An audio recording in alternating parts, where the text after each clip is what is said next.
మనం చూడబోయేది డ్రాప్-ఇన్స్ గురించి. ఈ పని చేసేది ఒక జైంట్ ర్యాంప్ యొక్క ఎడ్జ్ లో, అది కూడా ఒక చిన్న వుడెన్ బోర్డు మీద నిలబడి. మీకు ముందే తెలుసా? పర్వాలేదు, ఎవరికో ఒకరికి ఇన్ఫర్మేషన్ ఇస్తూనే ఉండాలి కదా. ఈ వీల్ చైర్ మీద వచ్చే అబ్బాయిని చూడండి, భలే అదరగొడుతున్నాడు కదా.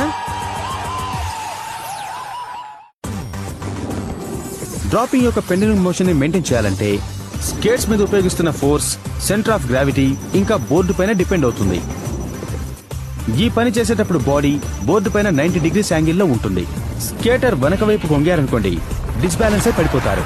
అలాగని ముందు కొంగారనుకోండి, ఇలా జరుగుతుంది.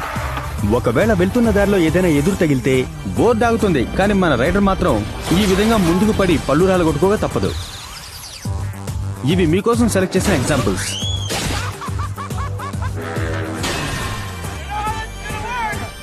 ట్రై చేసేవాళ్ళు ఒక్కొక్కసారి చాలా తప్పులు చేస్తారు.